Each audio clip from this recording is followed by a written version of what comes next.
All right, we're in the spring force and centripetal acceleration homework. This is number 7.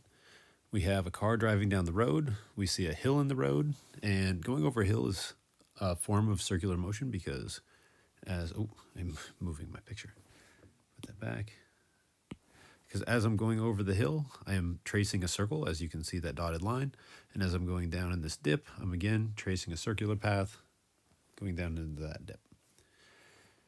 And it follows the same rules as other circular motion. You are accelerating when you're going around in a circle. And we've actually all had this kind of experience. If you go too fast over the hill, the thing that's providing the centripetal force, the gravity holding you down on the road, isn't sufficient to make the circle of that radius. And you could actually, if you're going fast enough, leave the ground. It's how you make a jump or something like that. So we're given some information. We're given the radius of curvature of the hill. That's this value here. And the radius of curvature of the dip. That's that radius right there. And we know the weight of the driver is given. And we're asked to find the apparent weight when they're going over the hill and the apparent weight at the bottom of the dip. So the car gets to the top of the hill and the car gets to the bottom of the dip.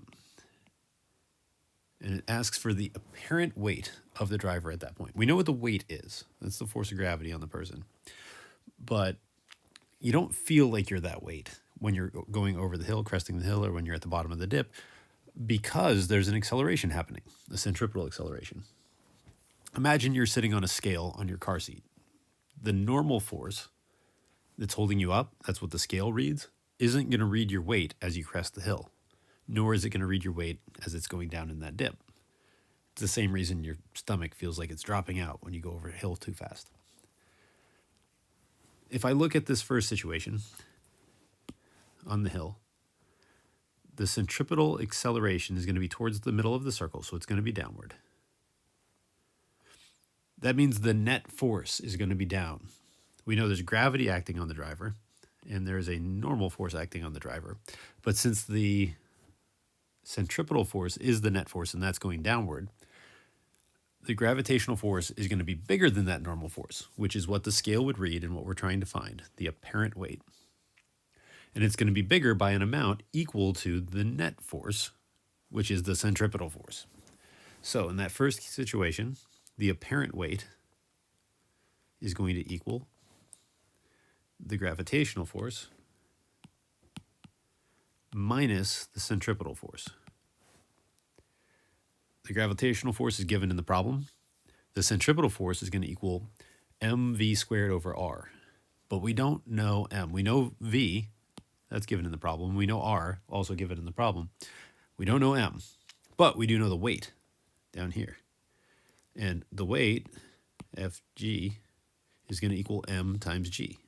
So we can use that to solve for the m, and we can use that m to figure out our centripetal force.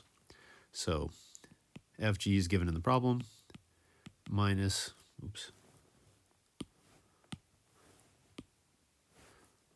minus mv squared over r.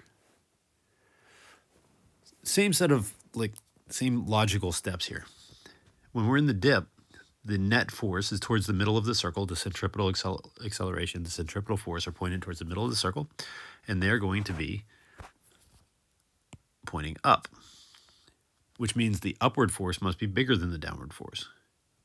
So the normal force on the seat pushing the driver up is going to be bigger than the gravitational force. How much bigger? Well, it's going to equal Fg plus whatever the net force is, which is Fc. Same logical steps. Instead of a minus, though, since we're having a net force down, it's going to be a plus because we have a net force pointing up.